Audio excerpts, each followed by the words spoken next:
When the Clock Strikes is the fourth story in Red as Blood. It is set in Europe, the 16th century, according to the table of contents. And it is the second last in this Tanith Lee short story collection that I've read. And it starts in an interesting way. So, for a start, Tanith here speaks directly to you, the reader, which isn't something she never does, but it's something, she doesn't do the gentle reader thing very much. Only, it's not exactly to you.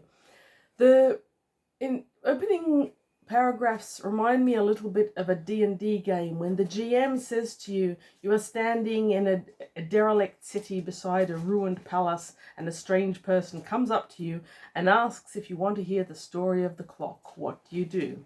Well, you roll the dice, of course, and you know that whether you roll a 6 or whether you roll a 1, it's going to be tricky. So here this person is talking to you about the great ballroom, only filled with dust now. But 200 years ago it was vibrant.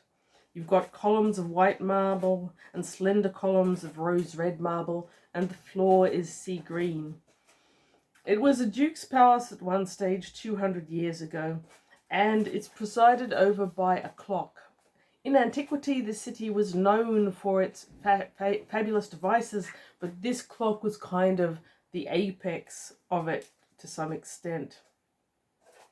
It was considered exceptional in its day, as she says. The pedestal is ebony and the face is fine porcelain, and there are these figures, silver figures, which are passing around the circuit of the face, each representing an hour of the day, and when they reach a point they ring a bell.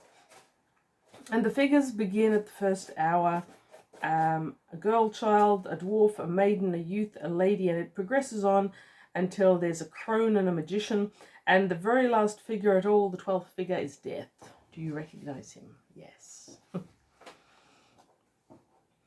So while you're still waiting for this coach, the anonymous narrator starts telling you about this palace. It was owned by a duke, and in it lived the duke and his 12-year-old son, who was his heir and the delight of his life. Now, it was rumoured that the duke had obtained his city, both his title and the city and the palace, treacherously, that he had systemically destroyed all his rivals until there was no one left to take it but him. And it was also reported by your narrator to you, as you wait for your coach, that he failed to entirely do so. He missed one person because that person was a woman, and he didn't apparently rate her chances of revenge. Now, this woman fled to a distant place where she married a silk merchant, and the Duke had seriously underestimated her capacity for revenge because she was in fact a black witch. She practiced black witcheries that seemed to be similar to voodoo. She created a wax effigy, and she was very skilled and talented. So the Duke himself lived under a torturous life of misery, pain, and illness due to this wax figurine that the evil witch kept torturing.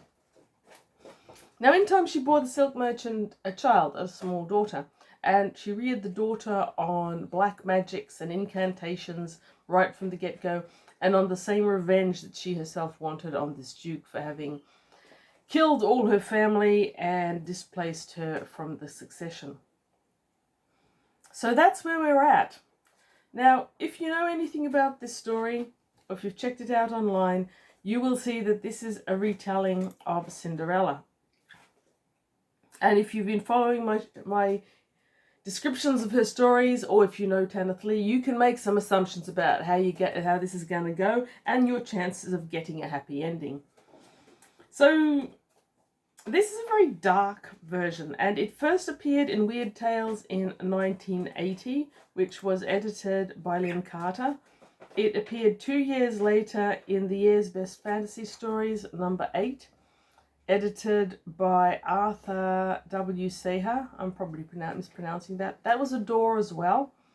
It's probably a pretty good collection, really. Might even be the collection that Jake and Chris have been reading recently, not sure. Appeared again in Weird Tales #1, again in Carter in 1983. I don't know if that can be true, but that's what it says. And then it appeared in Red as Blood, where it has lived ever since. Now, this particular Cinderella tale is a very twisted take.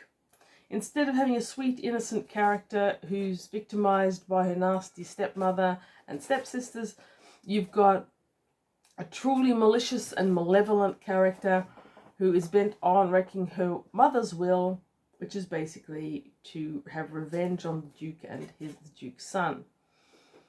Now, the mother miscalculates at one stage and she is caught doing her magic, but her last act is to save her daughter. She quickly grabs her daughter, tells her what she must say and how she must act in order to survive the witch trial that she knows is about to happen, and then she stabs herself in the throat so she can't be caught. When the burghers, including the mother, the father and husband of these two, break in, they find her dead, and the daughter standing like an automaton. I'm also reading about robots right now. And she claims to have been hypnotized or under the influence, and she didn't know what her mother was doing, and she screams and has a fit when she finds out, and spends the rest of her life in penance. Literally in penance. She rips her garments, she shoves ash on her hair, Cinderella, right? And mopes around the house and the town, only talking, muttering about penance and her sin. Now, the merchant, who does love his daughter but also loves life, marries another woman who's a cheerful, happy, motherly type, and she brings her two daughters, who are pleasant enough, though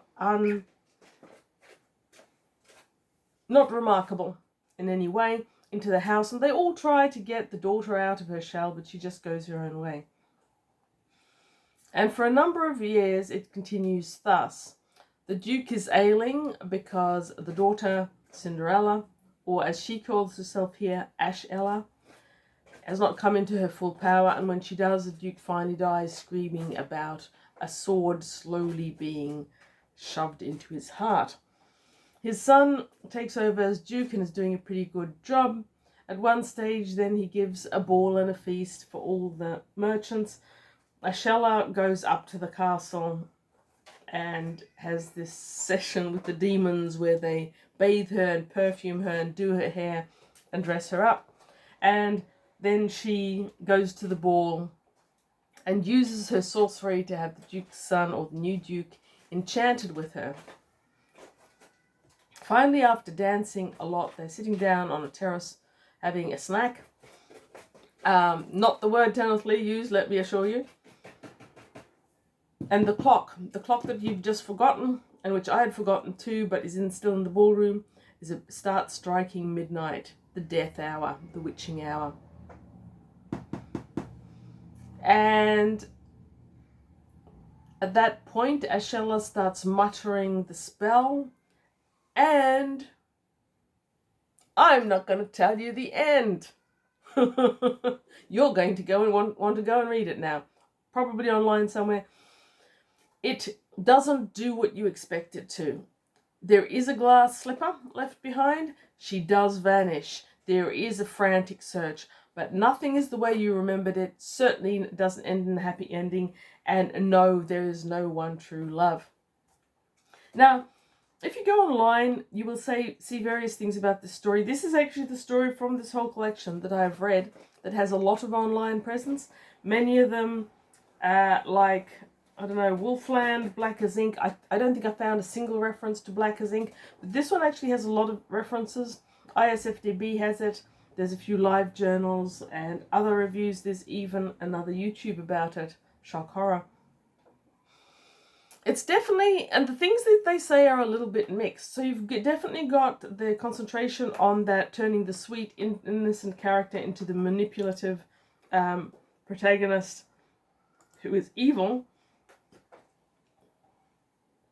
Many people love this rendition. There's, of course, the one or two that, as always, are calling it post-feminist or pre-feminist or something.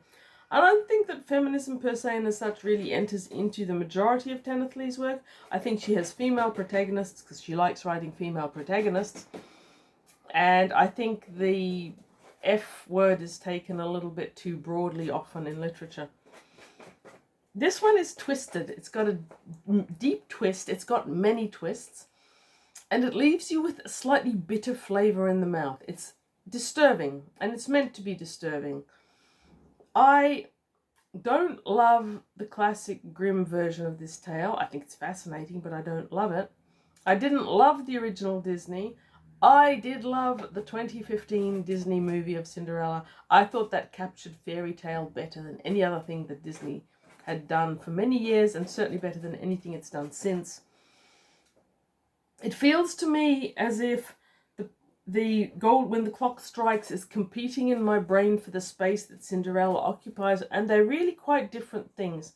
When the clock strikes is all about malevolence, witchcraft, and revenge, in a way that I don't think the classic Cinderella story really was. It is more obviously a tribute to the Cinderella story than many of the other books, than many of the other stories in this novel. As we were just discussing fairly recently, Black as Ink seems to borrow nothing from Swan Lake, even though it's attributed to that, except there is a lake and there is a swan. This one is definitely a retelling of Cinderella in many very obvious ways, but the core basis of it is different, and the underlying assumptions and aims and goals are different as well. It's a really good story. It's not one of the longest. It's probably not my favorite from this collection, but it is a very good story, and I think you should go and read it. Reading it is far more interesting than listening to me talk about it. And the ending, you want the ending. You want that ending in your life. So, okay, thank you for watching. Read good books.